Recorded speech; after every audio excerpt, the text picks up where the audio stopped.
दोस्तों, स्वागत है आपका हमारे चैनल आर के वर्मा में। दोस्तों, गंगाराम पटेल और बुलाकी नाई की अकबर और बीरबल से भी ज्यादा मजेदार कहानी वीडियो को पूरा जरूर देखें। एक रोटी का प्रताप बहुत मजेदार कहानी। दोस्तों, अगले दिन जब वे दोनों काशी की यात्रा पर निकले तो शाम होने से पहले वे एक अन्य नगर में जा पहुंचे और वहीं रात बिताने के लिए पड़ाव डाल दिया।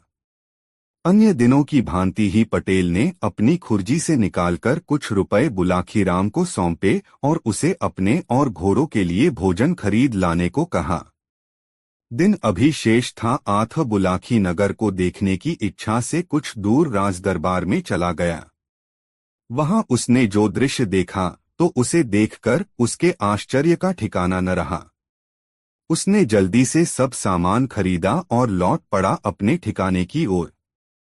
ठिकाने पर पहुंचकर उसने गंगाराम पटेल से कहा, पटेल जी, आज मैंने जो दृश्य देखा है उसका रहस्य बता दो तो मान लूं कि आप सचमुच ही महाज्ञानी और दूरदर्शी हैं, अन्यथा मैं समझेंगा कि आप तो सिर्फ तुक्केबाज हैं। यह कहकर उसने राजमहल के पास जो कुछ देखा था वह पटेल से कह सुनाया।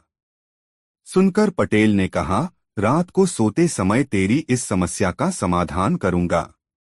थक कर आए हैं, पहले पेट पूजा का तो इंतजाम कर लें, फिर इत्मीनान से बातें करेंगे। पाठ को आप भी सोच रहे होंगे कि बुलाकी नाई ने इस बार क्या अजूबा दृश्य देखा था जिसका रहस्य जानने के लिए वह व्याकुल हो रहा था। तो सुनिए। बुलाखीराम ने राजदरबार में देखा था कि वहां का राजा एक वृद्ध ब्राह्मण से अपना सारा राजपाट उसे सौंप देने का आग्रह कर रहा था, किंतु वह ब्राह्मण बार बार इनकार में सिर हिलाकर राजा के आग्रह को अस्वीकार कर रहा था। यह दृश्य देखकर ही बुलाकी नाई के पेट में खलबली पैदा हुई थी और वह इसका रहस्य जानने के लिए जल्दी जल्दी सामान खरीदकर अपने ठिकाने पर पहुंच गया था। बहरहाल अब इस पूरी कथा को सुनिए। रात को भोजन करके जब दोनों बिस्तर पर लेटे तो पटेल ने बुलाखीराम की जिज्ञासा को शांत करना शुरू किया। उन्होंने बताया, बुलाखीराम, एक बार यहाँ के राजा के मन में यह विचार उत्पन्न हुआ कि मैंने ऐसे कौन से शुभ कर्म किए थे जिनके कारण मुझे यह राजपद मिला है। उन्हीं कारणों को जानने के लिए उसने एक दिन राज्य भर से विद्वानों को अपने दरबार में बुलवाया और उनसे कहा, हे विद्वान पुरुषों, मैंने आप लोगों को यहाँ बुलाकर इसलिए कष्ट दिया है ताकि मैं अपनी एक समस्या का निराकरण आप लोगों से करा सकूं। क्या है आपकी समस्या? विद्वानों में से किसी ने पूछा। मैं यह जानना चाहता हूँ कि किन शुभ कार्यों से मुझे यह राजपद मिला है। यदि तुम में से कोई इस बात को बतला सका तो मैं उसे मालामाल कर दूंगा, न बताने की स्थिति में उसे बेइज्जत करके दरबार से बाहर निकलवा दूंगा। राजा की यह बात सुनकर सभी विद्वान सत्ते में आ गए। वे सोचने लगे कि राजा को यह बात बताने से तो बेहतर यही है कि वे खामोश ही रहें या फिर उससे कुछ दिन की मोहलत मांगकर यहाँ से खिसक लें। कहीं राजा उनकी बात सुनकर संतुष्ट नहीं हुआ तो उन्हें अपमान का सामना करना पड़ेगा। ऐसा विचार कर समय बिताने के लिए उन्होंने राजा से 6 महीने का समय मांग लिया और वहां से चले गए। विद्वान इस चिंता में घुलने लगे कि 6 महीने बाद वे राजा के प्रश्न का क्या उत्तर देंगे। वे सब एक बार फिर एक तालाब के किनारे एकत्र हुए और आपस में इस समस्या पर विचार करने लगे। उसी समय न जाने कहां से एक वृद्ध ब्राह्मण वहां आ निकला। विद्वानों को चिंता में पड़ा देख उसने कारण पूछा तो उन्होंने कारण बता दिया। सुनकर उस वृद्ध ब्राह्मण ने कहा, हे ब्राह्मणों, अब आप इस तरह की चिंता मत करो। मुझे राजा के पास ले चलो, मैं स्वयं उसकी बात का उत्तर दे दूंगा। उस वृद्ध ब्राह्मण की बात सुनकर सभी ब्राह्मणों के चेहरे खिल उठे और वे शीघ्र ही उस ब्राह्मण को लेकर राजदरबार में जा पहुंचे। उन्होंने उस वृद्ध ब्राह्मण का राजा से परिचय कराया और कहा कि महाराज, यह वृद्ध ब्राह्मण आपके प्रश्न का जवाब देगा। राजा ने जब ब्राह्मण से पूछा तो ब्राह्मण बोला, राजन, इन बेचारे ब्राह्मणों को सताने से कोई फायदा नहीं है। तुम्हारे प्रश्न का तो उत्तर केवल एक ही व्यक्ति दे सकता है। कौन सा व्यक्ति? राजा ने आतुर स्वर में पूछा। यहाँ से 100 कोस उत्तर की दिशा में एक वन में एक वृद्ध महात्मा तपस्या कर रहा है। वह राख खाता है, राख के अतिरिक्त वह कुछ भी नहीं खाता और राख का हो मल त्याग करता है। वह महान दूरदृष्टा है। वही तेरे प्रश्न का उत्तर देगा। वृद्ध ब्राह्मण की बात पर विश्वास कर राजा ने अपना राजकार्य अपने मंत्रियों के सुपुर्द किया और उस महात्मा की खोज में उत्तर दिशा की ओर चल पड़ा। कई दिन के सफर के बाद अंततः वह उस वन में जा पहुंचा जहां वह महात्मा तपस्या कर रहा था। राजा ने हाथ जोड़कर महात्मा की एक परिक्रमा लगाई और एक टांग पर खड़ा हो गया। 2 घंटे के बाद महात्मा की समाधि टूटी। उसने राजा को एक टांग पर खड़े देखा तो पूछा, तुम कौन हो भाई, और इस निर्जन वन में मेरी समाधि के निकट एक टांग पर क्यों खड़े हो? राजा ने जब अपने वहां आने का कारण बताया तो महात्मा ने कहा, राजा, मैं भी तेरे प्रश्न का उत्तर देने में समर्थ नहीं हूँ, लेकिन यहाँ से 50 कोस दूर उत्तर दिशा में एक वन में एक महात्मा तपस्या कर रहा है। वह सिर्फ आग खाकर जीवित रहता है। तू उसके पास चला जा, वह तेरे प्रश्न का उत्तर जरूर दे देगा। राजा को अपने प्रश्न का उत्तर अवश्य ही चाहिए था। महात्मा की बात सुनकर वह कुछ पल के लिए निराश तो अवश्य हुआ, किंतु फिर नए उत्साह के साथ महात्मा द्वारा सुझाए मार्ग पर उस साधु की तलाश में चल दिया। शीघ्र ही उसने वन में तपस्या करते उस साधु को खोज लिया। साधु समाधिस्थ था। जब उसकी समाधि टूटी तो उसने आदरपूर्ण मुद्रा में खड़े राजा की ओर देखा। उसने राजा से वहां आने का कारण पूछा तो उसने अपनी समस्या उसे बता दी। सुनकर उस साधु ने कहा, सुनो राजन, मैं इतने दिनों से तपस्या कर रहा हूँ, किंतु अनेक बातें ऐसी हैं जिनका रहस्य जानने में मैं अभी भी असमर्थ हूँ। तेरी यह समस्या भी ऐसी ही है। मैं इसका रहस्योद्घाटन करने में असमर्थ हूँ। साधु की बात सुनकर राजा निराश हो गया। उसने कहा, तब तो भगवान मेरा यहाँ आना व्यर्थ ही रहा। मैं तो बड़ी आशा लेकर आया था कि आप मेरी इस समस्या का निराकरण अवश्य ही कर देंगे। निराश मत हो राजा, उसे उदास देखकर साधु ने कहा, यह ठीक है कि मैं तेरी समस्या का निराकरण नहीं कर सकता, लेकिन मैं उस व्यक्ति का नाम अवश्य बता सकता हूँ जो तेरी इस समस्या का निराकरण करने में अवश्य ही समर्थ है। तो आप मुझे उसका पता बता दीजिए भगवान, मैं उससे भी मिल लूंगा, राजा ने कहा। तो सुन, साधु ने कहा, यहाँ से 50 मील दूर राजनगर नाम का एक शहर है। वहां रामप्रसाद नाम का एक वैश्य रहता है। उसकी पत्नी इस समय गर्भवती है। अब से 2 दिन बाद उसे एक पुत्र पैदा होगा जो कुछ ही घंटे जीवित रहकर मर जाएगा। जब वैश्य उस मृत बालक को श्मशान में ले जाकर भूमि में दबा आए तो बाद में तू वहां जाकर उस शव को निकाल लेना और उसी से अपने प्रश्न का उत्तर पूछना। तेरे प्रश्न का उत्तर मिल जाएगा। साधु की बात सुनकर राजा राजनगर के लिए चल पड़ा। निश्चित समय से पूर्व ही वह राजनगर पहुंच गया और वैश्य का घर तलाश करके उसके घर के समीप ही एक चबूतरे पर बैठ गया। कुछ ही देर में वैश्य अपने घर से बाहर निकला। एक अजनबी व्यक्ति को बाहर बैठा देखकर उसने राजा से पूछा, मित्र, कौन हो तुम और यहाँ बैठे किसकी प्रतीक्षा कर रहे हो? मुझे प्रतीक्षा है तुम्हारे घर में आने वाले उस नन्हे से मेहमान की जो शीघ्र ही तुम्हारी पत्नी के गर्भ से जन्म लेने वाला है, राजा ने बताया। आश्चर्य है, वैश्य उसकी बात सुनकर बोला, भला तुम्हें कैसे मालूम हुआ कि मेरी पत्नी गर्भवती है? सेठ, इसमें आश्चर्य करने की कोई बात नहीं है, राजा ने कहा। मुझे यह बात एक महात्मा ने बताई थी। उसने यह भी कहा था कि तुम्हारी पत्नी के गर्भ से जो शिशु जन्म लेगा वह लड़का होगा। लेकिन क्या भाई, वैश्य बोला, तुमने अपनी बात अधूरी क्यों छोड़ दी? शिशु स्वस्थ पैदा होगा न? हाँ भाई, खूब स्वस्थ पैदा होगा, लेकिन सिर्फ कुछ ही घंटे वह जीवित रह पाएगा। बाद में उसकी मृत्यु हो जाएगी।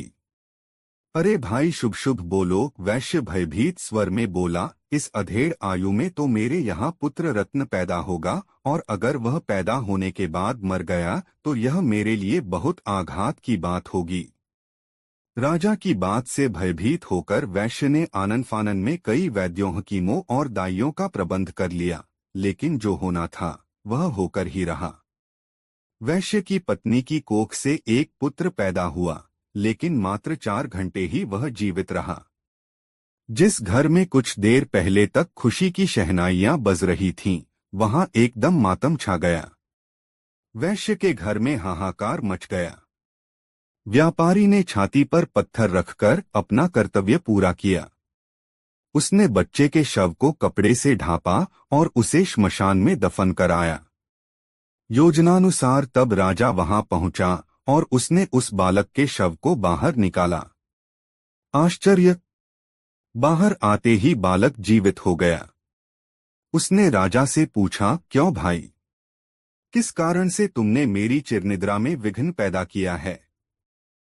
राजा ने जब उससे अपनी समस्या का वर्णन किया तो उस बालक ने कहा, राजा, जिस कारण से या जिस कर्म से तुझे यह राजपद मिला है वह एक लंबी कहानी है। सुन, इस जन्म से पहले तू पूर्व जन्म में मेरा भाई था। तुम्हारा भाई? सुनकर आश्चर्य से राजा की आंखें फैल गईं। हाँ राजा, पूर्व जन्म में हम 4 भाई थे। तब हम आश्रम में रहकर विद्याध्ययन किया करते थे और एक साथ नगर में भिक्षा मांगने जाया करते थे। जो कुछ भी भिक्षा हमें प्राप्त होती थी हम मिलजुल कर उसे बांटकर खा लिया करते थे। यह नियम काफी अरसे तक नियमित रूप से चलता रहा, किंतु एक दिन हम लोगों से एक भारी चूक हो गई। कैसी चूक? राजा ने उत्सुकता से पूछा। बोल मत राजा, बालक ने कहा, बस तू मेरी बात सुनता जा, क्योंकि मेरे पास वक्त बहुत थोड़ा सा ही बचा है। राजा चुप हो गया। बालक ने फिर से कहना शुरू किया। राजा, एक दिन रोज की तरह जब हम भिक्षा मांगने के लिए निकले, लेकिन कहीं से भी हम लोगों को भिक्षा नहीं मिली। परिणाम यह निकला कि उस दिन हमें रात को भूखे ही सोना पड़ा। दूसरे दिन भी ऐसा ही हुआ और तीसरा दिन भी हम लोगों ने भूखे रहकर ही गुजारा। किसी भी गृहस्थ ने हमें भिक्षा नहीं दी, उल्टे हमें यह कहकर दुत्कार दिया कि इतने हट्टे-कट्टे होकर भी भिक्षा मांगते हुए तुम्हें शर्म आनी चाहिए। जाकर किसी का मेहनत मजदूरी का कार्य करो। उस गृहस्थ की बात सुनकर हमें बहुत शर्म आई। लज्जा के मारे हम उस दिन से भिक्षा मांगने गए ही नहीं। लेकिन तुझे यह स्वीकार न था। तूने कहा कि एक ब्रह्मचारी को लज्जा कैसी? लज्जा को त्यागने के लिए ही तो आश्रम में गुरुजी हमें भिक्षा लाने को कहते हैं, ताकि आगे चलकर ब्रह्मचारी निराकार भाव से परमार्थ के कार्य कर सकें। उनके लिए सब मानव एक जैसे बने, न कोई छोटा हो न बड़ा। मानव एक समान की भावना उनके अंदर पैदा हो जाए। बहरहाल उस दिन तू अकेला ही भिक्षा मांगने निकला और इतनी भिक्षा मांग लाया जिससे 4 रोटियां तैयार हो गईं। हम चारों ने एक एक रोटी बांट ली और खाने की तैयारी करने लगे। तभी एक वृद्ध ब्राह्मण वहां पहुंचा। उसने अपने भोजन में से कुछ भोजन उसे देने की प्रार्थना की। सुनकर मेरे बड़े भाई ने कहा, अरे ब्राह्मण देवता, तुम कहां से आ टपके? हम तो 3 दिन से पहले ही भूखे हैं। मुश्किल से आज एक रोटी खाने को मिली है, उसे भी तुम्हें दे दूंगा तो खाऊंगा क्या राख? इतना कहकर उसने वह रोटी खा ली। अब ब्राह्मण ने दूसरे भाई से थोड़ा सा भोजन देने का आग्रह किया। उसने यह कहकर रोटी देने से इनकार कर दिया कि तुझे रोटी दे दूंगा तो खाऊंगा क्या आग? फिर उस ब्राह्मण ने मुझसे आग्रह किया तो मैंने भी टकासा जवाब दे दिया कि यदि रोटी तुझे दे दूंगा तो मेरा क्या होगा? मैं मरूंगा या जीऊंगा? ब्राह्मण ने तब हम तीनों से निराश होकर तेरी तरफ देखा। तूने बिना किसी हिचकिचाहट के अपनी रोटी उस ब्राह्मण को दे दी, साथ ही यह कहते हुए क्षमा मांगी कि ब्राह्मण देवता, आज तो मैं आपको सिर्फ इतना ही भोजन दे सकता हूँ। आप फिर किसी दिन हमारे यहाँ पधारिए, तब मैं आपका संपूर्ण रूप से आतिथ्य सत्कार करूंगा। सोहे राजा, तब से हम सब अपने पूर्व जन्म में किए हुए उस कर्म का फल भोग रहे हैं। उस दिन वह ब्राह्मण तो एवंस्तु कहकर चला गया और हम तीनों पर मुसीबतों का पहाड़ टूट पड़ा। यह कहकर बालक ने कुछ क्षण के लिए विराम लिया, फिर आगे बोला, राजा, जिस वृद्ध ब्राह्मण ने तुझे पहले साधु के पास जाकर उससे अपने प्रश्न का उत्तर खोजने के लिए कहा था, दरअसल वह वही ब्राह्मण है जो भोजन मांगने के लिए हमारे पास आया था, और वह पहला साधु जो सिर्फ राख खाता है और राख का ही मल त्यागता है, उस काल का हमारा बड़ा भाई है। उसने ब्राह्मण से यह कहा था कि तुम्हें रोटी दे दूंगा तो खाऊंगा क्या राख। आथ ब्राह्मण के शाप से तब से कि वह राख खाकर ही जीवित है। पहले साधु ने तुम्हें दूसरे साधु के पास जाने का परामर्श दिया। वह दूसरा साधु दरअसल हमारा दूसरा भाई है जो सिर्फ आग खाकर ही जीवित रहता है। उसने ब्राह्मण के रोटी मांगने पर यह कहा था कि तुझे रोटी दे दूंगा तो खाऊंगा क्या आग। सो अब ब्राह्मण का शाप उस पर भी फलीभूत हो रहा है। अब मेरे विषय में भी सुन ले। मैंने ब्राह्मण को रोटी न देकर यह कहा था कि यदि मैं तुझे यह रोटी दे दूंगा तो मेरा क्या होगा, मैं जीऊंगा या मरूंगा। बस तभी से मैं जीता और मरता आ रहा हूं। मैं नित्य किसी न किसी के यहाँ जन्म लेता हूं और कुछ घंटे, कुछ दिवस अथवा कुछ महीने जीवित रहकर मर जाता हूं, और तब से यह घटनाक्रम नियमित रूप से चल रहा है। बालक ने आगे बताया, अब राजा तू अपने विषय में भी सुन। तूने अपने हिस्से की रोटी उस ब्राह्मण को दी और स्वयं भूखा रह गया। तूने अपने आतिथ्य धर्म का पूरी तरह से परिपालन किया, आथ उन्हीं शुभ कर्मों के कारण इस जन्म में तुझे राजा बनने का अवसर मिला है। अतएव तेरे लिए अच्छा यही होगा कि तू अपनी प्रजा की, गरीब असहाय लोगों की और जरूरतमंद लोगों की भरपूर मदद करे, परोपकारी कार्य करे, ताकि तेरा आगामी जीवन सुखमय बन सके। इतना कहकर बालक एकदम चुप हो गया। उसकी आंखें बंद हो गईं, वाणी मूक हो गई और उसकी गर्दन एक ओर को ढुलक गई। राजा समझ गया कि सिर्फ इतनी देर के लिए ही यह जीवित हुआ था। आथ उसने बड़ी सावधानी के साथ उस बालक के शव को फिर से भूमि में दबा दिया और घोड़े पर सवार होकर अपने राजमहल में लौट आया। इतनी कथा सुनाकर गंगाराम पटेल ने बुलाकी नाई से कहा, सोहे बुलाकी राम, आज तुम राजदरबार में जिस दृश्य को देखकर आए थे वह इसी कथा से संबंध रखता है। वह वृद्ध ब्राह्मण वही है जिसे राजा ने अपने पूर्व काल में एक रोटी खाने के लिए दी थी और फिर किसी और अवसर पर आने के लिए कहा था ताकि वह उसका समुचित आतिथ्य सत्कार कर सके। राजा उससे अपना राजपाट देने का आग्रह कर रहा था, किंतु ब्राह्मण बार बार राजपाट लेने से इनकार कर रहा था। उम्मीद है अब तुम्हारी जिज्ञासा शांत हो गई होगी। आथ अब तुम भी सो और मुझे भी सोने दो, सुबह फिर से सफर पर निकलना है। यह कहकर गंगाराम ने चादर ओढ़ ली और करवट बदलकर सो गए। बुलाकी राम भी करवट लेकर सो गया। दोस्तों, वीडियो को एक लाइक जरूर करें और कहानी अपने मित्रों तक जरूर पहुंचाएं। दो जाको राखे साइयां मार सके ना कोई मजेदार कहानी। दोस्तों, काशी यात्रा में बुलाकी राम नाई ने अगले शहर में जो दृश्य देखा वह एक दैत्यनुमा आदमी और एक 12 वर्षीय बालक से संबंधित था। बुलाकी ने देखा कि बाजार में एक दैत्यनुमा आदमी भयभीत होकर भागा चला जा रहा था और एक लड़का जिसकी आयु लगभग 12 वर्ष रही होगी, एक जलती हुई लकड़ी लेकर उस दैत्यनुमा आदमी को पीटता जा रहा था। यह दृश्य देखकर उत्सुकता से भरा बुलाकी लौट आया। रात को उसने यह प्रसंग बताकर गंगाराम पटेल से इस रहस्य को जानने का आग्रह किया तो गंगाराम पटेल ने कहा, बुलाखी नाई सुन, यहाँ से कुछ कोस की दूरी पर एक गांव है द्रोमा। उस गांव में एक जाट रहता था। उसका नाम था रतिभान। रतिभान की किरण नाम की एक बेटी थी। किरण का विवाह इसी नगर में यहाँ के एक धनीमानी व्यक्ति संत सिंह के साथ हुआ था। भाग्य की विडंबना देखो कि 2 साल के बाद उसके पति का देहांत हो गया।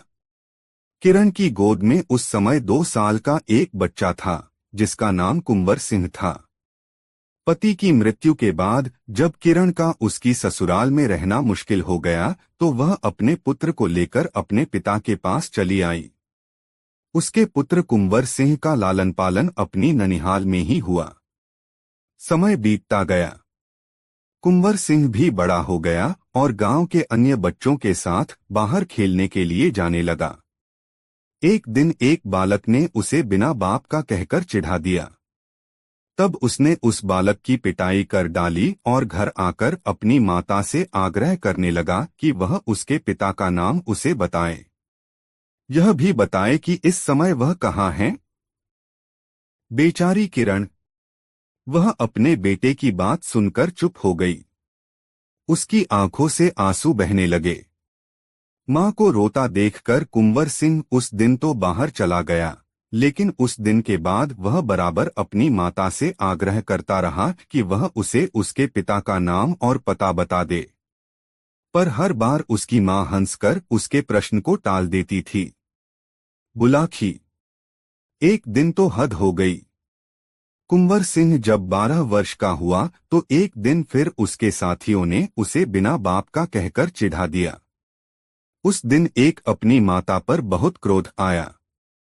वह घर पहुंचा और अपनी माता से बोला, आज तुम्हें बताना ही होगा कि मेरे पिता कौन हैं। अगर तुमने यह बात मुझे न बताई तो मैं अपनी जीवन लीला ही समाप्त कर लूंगा। अपने लाडले की इस धमकी को सुनकर किरण घबरा गई, फिर भी उसने बात को संभालने की कोशिश की और कहा, बेटा, तुझे बताया तो कि इस समय मेरे पिता ही तेरे सरपरस्त हैं। वे तुझे प्यार भी तो पुत्र जैसा ही करते हैं, इसलिए तू उन्हें ही अपना पिता समझ। नहीं माँ, मैं अपने नाना को अपना पिता कैसे मान लूं? मैं तो अपने उस पिता का नाम जानना चाहता हूं जिनकी मैं संतान हूं, जिनके अंश से मेरा जन्म हुआ है।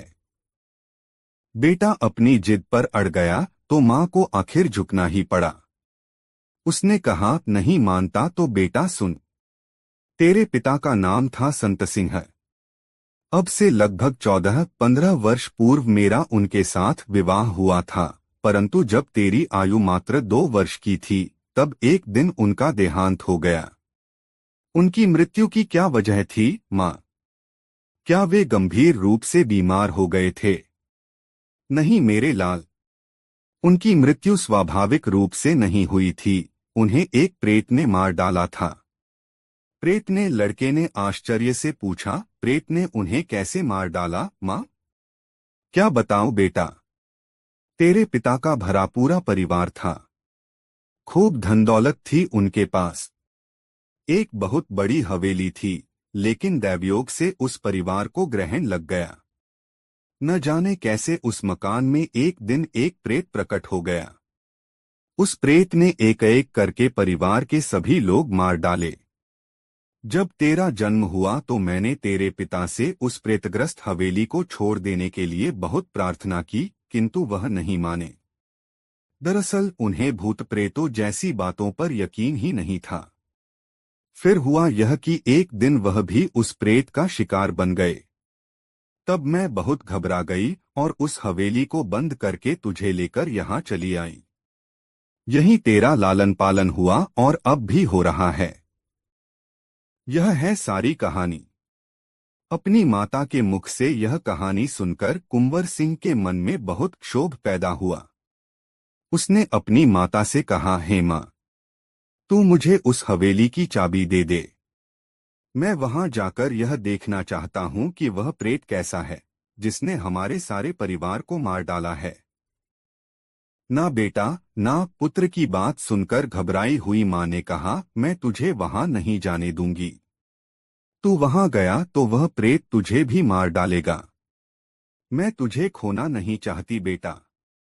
देखो मां, मैं यह निश्चय कर चुका हूं कि उस हवेली में जाऊंगा जरूर। तू मुझे खुशी खुशी जाने की आज्ञा देगी तो ठीक है, नहीं तो मैं तुझसे पूछे बगैर ही यहाँ से चला जाऊंगा। इसीलिए कह रहा हूं कि उस हवेली की चाबी मुझे दे दे। तेरा आशीर्वाद मेरे साथ रहेगा तो मैं उस प्रेत पर तो क्या, महाप्रेत पर भी विजय प्राप्त कर लूंगा। बेटे की जिद के आगे मां हार गई। तब उसने आंसू पोंछते हुए उस हवेली की चाबी कुंवर सिंह को सौंप दी। कुंवर सिंह उसी दिन अपनी पैतृक हवेली को देखने के लिए चल पड़ा। शाम ढले वह शहर में पहुंचा। रात के समय वह उस प्रेतग्रस्त हवेली में नहीं जाना चाहता था, अतः वह रात उसने एक धर्मशाला में रुककर काट दी। प्रातः होते ही वह अपनी हवेली पर पहुंचा और चाबी से ताला खोलकर हवेली के अंदर प्रवेश कर गया। हवेली वर्षों से बंद पड़ी थी, अतः उसमें बहुत सी गंदगी जमा हो गई थी। जगह जगह मकड़ियों ने अपने जाले बना लिए थे। चमगादड़ों की तो एक तरह से पनाहगाह ही बन गई थी पूरी हवेली। उल्लू और कबूतरों ने कई कमरों पर अपना अधिकार जमाया हुआ था। कुंवर सिंह हवेली की सफाई में जुट गया। एक एक करके उसने सब कमरे साफ किए, आंगन भी साफ कर दिया। कमरों में अगरबत्तियां जलाकर रख दीं ताकि हवेली में फैली बदबू दूर हो जाए। पूरी हवेली को साफ करने में घंटों लग गए, तब जाकर वह रहने योग्य हुई। अब उसे चिंता हुई शाम के भोजन की। वह बाजार गया और वहां से भोजन बनाने के लिए प्रत्येक आवश्यक वस्तु खरीद लाया। कुंवर सिंह ने अपनी मां से खाना बनाना सीख लिया था। वह तरह तरह के स्वादिष्ट व्यंजन तैयार कर लेता था। अतः अपने हुनर का उपयोग करते हुए उसने तरह तरह के व्यंजन तैयार किए। ऐसा करते करते दिन ढल गया और रात का अंधेरा फैलने लगा। तब उसने दीपक जलाकर प्रत्येक कमरे में रख दिए। दीपकों के प्रकाश में हवेली जगमगा उठी। कुंवर सिंह ने अपने लिए भोजन परोसा और उसे लेकर चौके में आ बैठा। अभी वह पहला ग्रास तोड़ना ही चाहता था कि वहां जैसे भूचाल आ गया। साये साये की आवाजें आने लगीं और पूरी हवेली दहल उठी। देखते ही देखते एक महाभयंकर प्रेत आंगन में आकर खड़ा हो गया।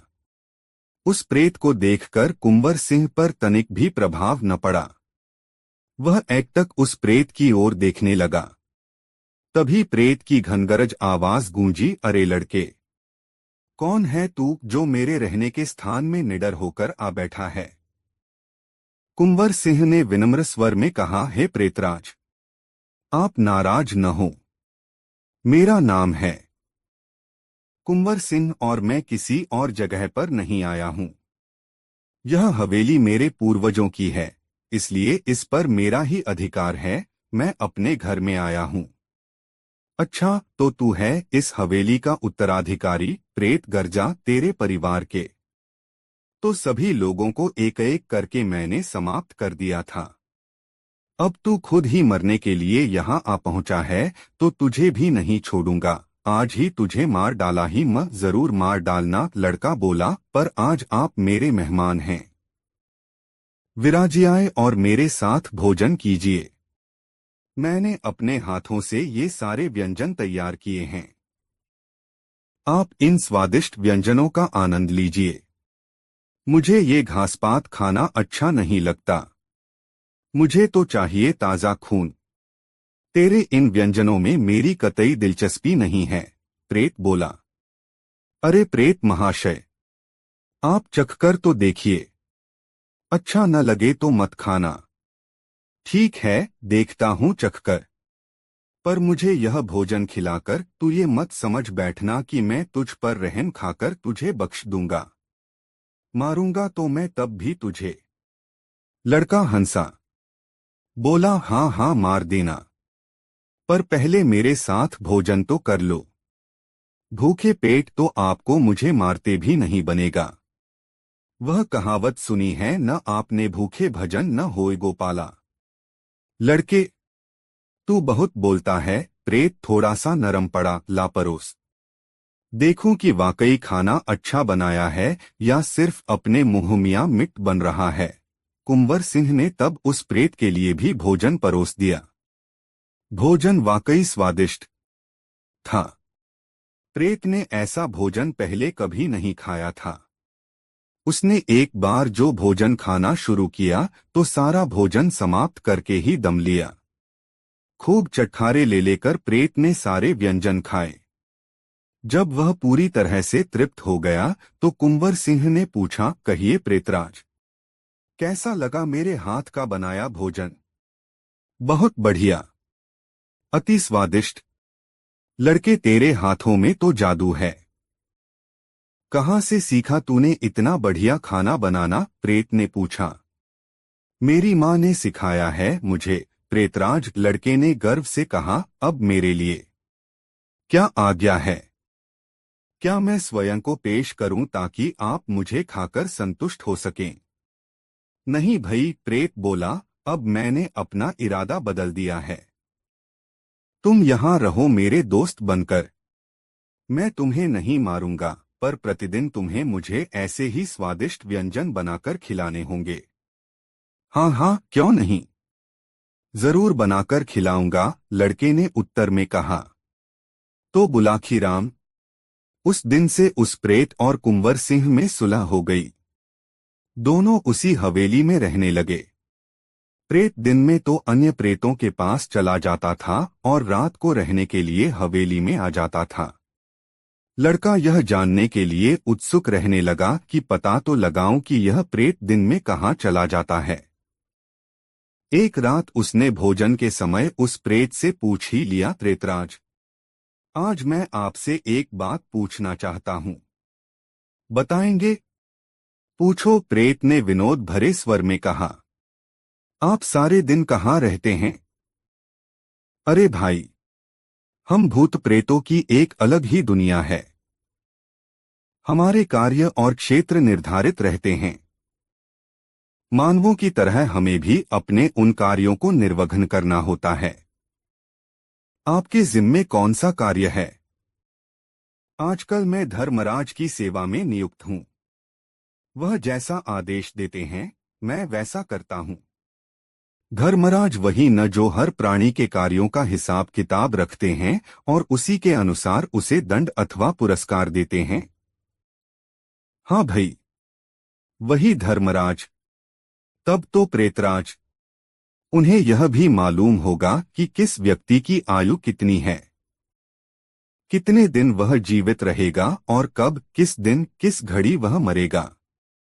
हाँ भाई हाँ, उन्हें सब कुछ मालूम होता है। पर तुम ये सब बातें किस लिए पूछ रहे हो? प्रेतराज, मुझे यह जानने की बहुत उत्सुकता है कि मेरी आयु कब तक की है। मैं कितनी उम्र तक जीवित रहूंगा? क्या आप मुझ पर कृपा करके धर्मराज से मेरी आयु पूछकर मुझे बता देंगे? लड़के ने कहा। यह कौन सा बड़ा काम है? प्रेत बोला, मैं कल ही तुम्हारी आयु के विषय में धर्मराज से पूछ लूंगा। दूसरे दिन जब प्रेत ने धर्मराज से पूछा तो उन्होंने अपने बही खाते खोलकर कुंवर सिंह की आयु बता दी। रात को प्रेत ने आकर लड़के को बता दिया कि धर्मराज ने तुम्हारी आयु 75 वर्ष बताई है। यह सुनकर लड़का बोला, प्रेतराज, मेरी आयु बताकर आपने मुझ पर बड़ा एहसान किया है। इसके लिए मैं आपका बहुत आभारी हूँ। अब मेहरबानी करके मेरा एक काम और कर दीजिए। हाँ ही बोलो, कौन सा काम है वह? आप धर्मराज से यह पूछकर आइए कि क्या मेरी मृत्यु इतनी आयु से पहले या बाद में भी हो सकती है। तब प्रेत ने धर्मराज से पूछकर उसे यह बात भी बता दी। उसने लड़के से कहा, धर्मराज ने कहा है कि ईश्वर ने जितनी आयु जिस व्यक्ति को दी है उतने वर्ष तक वह निश्चित ही जीवित रहता है। इसमें न तो एक पल को बढ़ाया जा सकता है और न एक पल कम किया जा सकता है। यही ईश्वर का अटल नियम है। इसमें फेरबदल की तनिक भी गुंजाइश नहीं है। इतना सुनना था कि कुंवर सिंह के चेहरे के भाव बदल गए। उसने चूल्हे से एक मोटी सी जलती हुई लकड़ी निकाल ली और उस लकड़ी को प्रेत के मुंह पर दे मारा। फिर वह गरज कर बोला, अरे मूर्ख प्रेत, जब विधाता भी समय से पहले मुझे नहीं मार सकता तो तू कैसे मुझे मारेगा। ठहर जा दुष्ट, आज मैं तेरा नामो निशान ही मिटाए देता हूँ। आज मैं तुझसे अपने उन सब परिवारजनों की हत्या का बदला चुकाता हूँ जिनकी तूने हत्या की है। ऐसा कहकर वह जलती लकड़ी लेकर उस प्रेत पर टूट पड़ा। प्रेत इस अप्रत्याशित घटना से इतना घबरा उठा कि वह वहां से भाग छूटा, लेकिन लड़के ने उसका पीछा न छोड़ा। अब आगे आगे वह प्रेत और पीछे जलती लकड़ी हाथ में लिए वह लड़का। लुकाछिपी का खेल शुरू हो गया।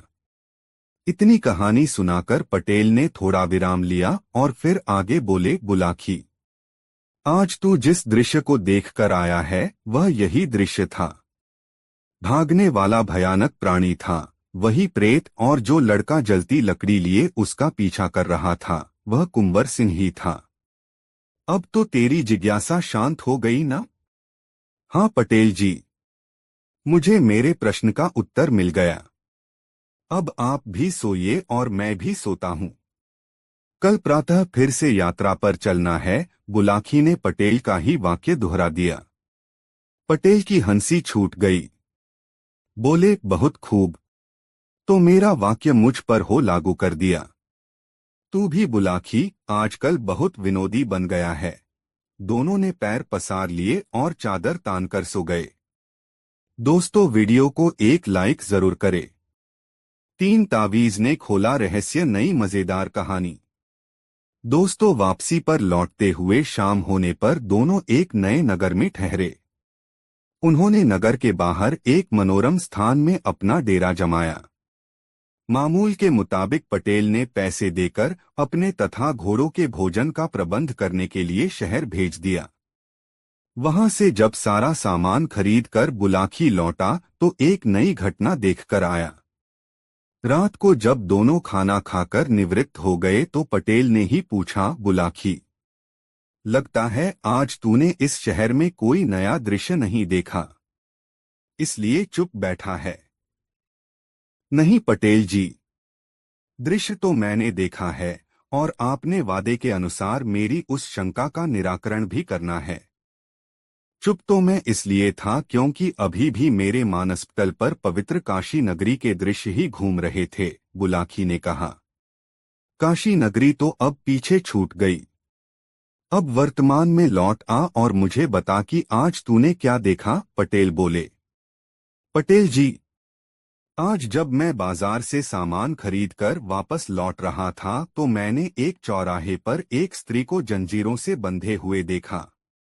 जो भी राहगीर उधर से गुजरता उस स्त्री के सिर में 5 जूते लगाता, तभी वह आगे बढ़ता था। मेरे लिए यह एक कौतूहल की बात है। कृपया इसका रहस्य मुझे बताइए। तो सुन बुलाखीराम, पटेल ने कहा, इस घटना के पीछे एक कहानी है जो इस प्रकार है। इस नगर के राजा का नाम चंद्रदत्त है। उसकी 3 रानियां थीं, माला, रूपा और पद्मा। माला सबसे बड़ी थी, अतः उसे पटरानी का पद प्राप्त था। राजा के कोई संतान नहीं थी। वह संतान प्राप्ति के लिए बहुत उत्सुक था। दोनों छोटी रानियों से उसने विवाह भी इस कारण ही किया था, जिससे कि वे अपनी कोख से किसी संतान को जन्म दे सकें। पर अफसोस की बड़ी रानी की तरह दोनों छोटी रानियों को भी कोई संतान न हो सकी। राजा ने अनेक वैद्य, हकीम और मंत्रतंत्र करने वाले पीर फकीरों को तीनों रानियों को दिखाया। अंततः उसकी इच्छा पूर्ण हुई। बड़ी रानी को गर्भ रह गया। जब बड़ी रानी माला गर्भवती हो गई तो दोनों छोटी रानियों को उससे ईर्ष्या पैदा हो गई। उन्हें यह लगने लगा कि अब बड़ी रानी का तो राजा की निगाहों में सम्मान और भी बढ़ जाएगा, जबकि हम दोनों उपेक्षित हो जाएंगी। ऐसा विचार कर दोनों ने एक कुचक्र रचा। उन्होंने बड़ी रानी के गर्भ से जन्म लेने वाले शिशु का वध करवाने का फैसला कर लिया। एक दिन बड़ी रानी ने उन दोनों से पूछा, रूपा और पद्मा, तुम दोनों मेरी छोटी बहनों की तरह हो। यह तो मैं जानती हूं कि तुम्हें भी प्रसव का कोई अनुभव नहीं है और मेरे भी गर्भ से यह पहली ही संतान होगी। फिर भी मैं यह जानना चाहती हूं कि प्रसव के समय मैं क्या करूं कि मेरी कोख से जन्म लेने वाला मेरा शिशु खूब स्वस्थ और सुंदर हो। यह सुनकर छोटी रानी ने कहा, महारानी, अपने मायके में मैंने सुना था कि जब भी स्त्री को पहली संतान पैदा हो उसे अपनी आंखों पर काली पट्टी बांध लेनी चाहिए। ऐसा करने से माना जाता है कि मां या संतान पैदा करने में सहायता देने वाली दाई की नजर बच्चे को नहीं लगती, क्योंकि यह भी कहा जाता है कि कभी कभी अपनी जन्मदात्री मां की नजर भी उसकी संतान को लग जाती है। आप जब अपने बच्चे को जन्म दें तो उस समय अपनी आंखों पर काली पट्टी बांध लें। बड़ी रानी ने सोचा कि इतने दिन अपने शिशु को मैंने गर्भ में धारण किया है, पैदा होते ही यदि उसे मेरी नजर लग गई तो यह तो बहुत बुरी बात होगी। उसने प्रसव के समय अपनी आंखों पर काली पट्टी बंधवाने का फैसला किया। उसने दोनों छोटी रानियों को भी बता दिया, वी जैसे ही मुझे प्रसव वेदना शुरू होगी उसी दिन मैं अपनी आंखों पर काली पट्टी बंधवा लूंगी। बड़ी रानी के ऐसे विचार जानकर दोनों रानियों ने दाई को धन देकर उसे खरीद लिया। उन्होंने दाई से कहा, महल या महल से बाहर किसी ऐसी स्त्री की खोज करो जिसको रानी के समय में ही बच्चा पैदा हो। 1-2 घंटा आगे पीछे भी हो तो भी चलेगा, हम तब तक स्थिति को संभाले रहेंगी। फिर जैसे ही उस स्त्री को बच्चा पैदा हो तुम वह बच्चा रानी के बच्चे से बदल लेना। इसके लिए जो पुरस्कार तुम्हें हमसे अब तक मिला है उससे भी बड़ा पुरस्कार मिलेगा। और धन मिलने के लालच में दाई ऐसा करने को तैयार हो गई। संयोगवश उस स्त्री को उसी समय एक मरा हुआ बच्चा पैदा हुआ। जब रानी ने अपने पहले शिशु को जन्म दिया तब उस दाई ने उस स्त्री का मरा हुआ बच्चा लाकर रानी के पास रख दिया और उसका जीवित बच्चा वहां से उठा ले आई। फिर उसने प्रचारित कर दिया कि रानी की कोख से एक मरा हुआ बच्चा जन्मा है। रानी की आंखों पर पट्टी बंधी थी, वह दाई की इस साजिश को देख नहीं पाई। राजा को जब पता चला कि रानी ने एक मृत बालक को जन्म दिया है तो उसे बेहद दुख पहुंचा, किंतु अब हो भी क्या सकता था। उसने अपने प्रारब्ध का दोष मानकर सब्र कर लिया। उधर वह दाई छोटी रानियों के पास पहुंची और कहा, रानी जी, महारानी का बच्चा मेरे पास सुरक्षित है, बताओ उसका क्या करूं? करना क्या है? उस संपोले को मारकर जंगल में फेंक आओ, बाद में आकर अपना पुरस्कार हमसे ले जाना, रानियों ने कहा। दाई जब घर आई तो उसने उस शिशु को नजर भर कर देखा। बच्चा टुकुर टुकुर बड़े भोलेपन से उसकी ओर देख रहा था। दाई का हृदय पिघल उठा, उसे बच्चे पर दया आ गई। उसने बच्चे की हत्या न करके उसे पुत्रवत पालने का निश्चय कर लिया। तब से वह बच्चा दाई के घर में ही परवरिश पाने लगा। दाई ने उसका नाम श्याम सिंह रख दिया और एक ताबीज में उसके पैदा होने का दिन और पिता का नाम लिखकर उस बच्चे के गले में ताबीज डाल दिया। दाई की एक बच्ची भी थी जिसका नाम था मीना। दोनों बालक दाई की छत्रछाया में बड़े होने लगे। जब श्याम की आयु 15 वर्ष की हो गई तो एक दिन अचानक उस दाई की मृत्यु हो गई। श्याम और मीना अकेले रह गए, क्योंकि केवल वह दाई ही थी जो उनका पालन पोषण करके उनकी आयु को परवान चढ़ा रही थी। कुछ दिन तो दोनों दाई मां की पूंजी से निर्वाह करते रहे, किंतु अधिक दिन गुजारना कठिन था। इसलिए एक दिन श्याम ने मीना से कहा, बहन, अब हमारे ऊपर कोई संरक्षक नहीं है, अब मुझे कोई काम ढूंढना ही होगा। यह सुनकर मीना बोली, मेरे भैया, तुम तो अभी किसी लायक भी नहीं हो। तुम्हारी आयु भी बहुत कम है, तुम्हें नौकरी कैसे मिल पाएगी? तुम चिंता मत करो बहन। जब आदमी किसी काम को करने का निश्चय कर लेता है तो कोई न कोई रास्ता निकल ही आता है। वैसे भी ऐसा कहा गया है कि ईश्वर भी उन लोगों की मदद करता है जो अपनी मदद अपने आप करते हैं। मैं आज हो राजा के दरबार में जाता हूँ और उसके यहाँ कोई नौकरी पाने की कोशिश करूंगा। हे बुलाखी नाई। ऐसा कहकर वह राज दरबार के लिए चल पड़ा। जब वह राजमहल के नीचे से गुजर रहा था तब बड़ी रानी माला की दृष्टि उस पर पड़ी। वह उस समय महल की छत पर बैठी नीचे से गुजरते हुए लोगों को देख रही थी। श्याम को देखकर न जाने कैसे उसके मन में उसके प्रति ममता पैदा हो गई। उसे ऐसा लगने लगा जैसे वह लड़का उसका अपना बेटा ही हो। उधर श्याम की दृष्टि भी ऊपर उठी और जैसे ही उसकी निगाहें रानी से मिली तो उसके मन में भी रानी के प्रति आदर के भाव पैदा हो गए। खैर वह राज दरबार में पहुंचा और अपने घर के हालात बताकर और राजा को यह समझाकर कि उसकी माता भी राजा के महल में दाई का काम कर चुकी थी, जब राजा से किसी नौकरी का आग्रह किया तो राजा ने उसे अपने यहाँ पहरेदार के रूप में नियुक्त कर लिया। इस प्रकार श्याम राजा का व्यक्तिगत सेवक बनकर राजा के महल में प्रवेश पा गया। श्याम ने शीघ्र ही अपनी सेवाओं से राजा का मन मोह लिया। राजा उसे बहुत चाहने लगा। अब वह जहां भी जाता सेवक के रूप में श्याम को जरूर ले जाता। इस तरह धीरे धीरे करके 5 वर्ष व्यतीत हो गए। श्याम 20 वर्ष का एक कड़ियल जवान बन गया। एक बार राजा उसे अपने साथ लेकर वन में शिकार खेलने गया। वहां जंगल में एक सिंह को देखकर राजा ने अपना घोड़ा उसी दिशा में दौड़ा दिया। निकट पहुंचकर राजा ने अपना भाला सिंह पर चलाया, किंतु भाला उसके शरीर के बालों को छूता हुआ निकल गया। यह देखकर सिंह ने पलटकर वार कर दिया, लेकिन इससे पहले कि सिंह राजा पर झपट्टा मारे श्याम उसके सामने दीवार बनकर अड़ गया।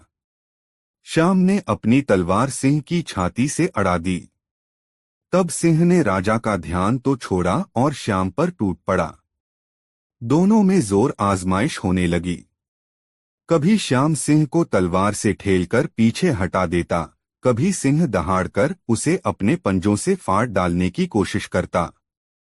काफी देर तक उन दोनों के बीच मौत की यह आंख मिचौली होती रही। इस बीच श्याम के गले में पड़ा ताबीज टूटकर नीचे गिर गया। राजा ने जब सिंह को भारी पड़ता देखा तो वह भी घोड़े से कूदकर सिंह से भिड़ गया। दो तलवारों की मार सिंह न झेल सका। वह घायल होकर भूमि पर गिरकर तड़पने लगा। थोड़ी ही देर में उसका तड़पना भी बंद हो गया और वह मृत्यु को प्राप्त हो गया। इसी बीच श्याम के गले से नीचे गिरा वह ताबीज राजा की निगाहों में आ गया। उसने नीचे झुककर उस ताबीज को उठाया और उसे अपनी जेब में रख लिया।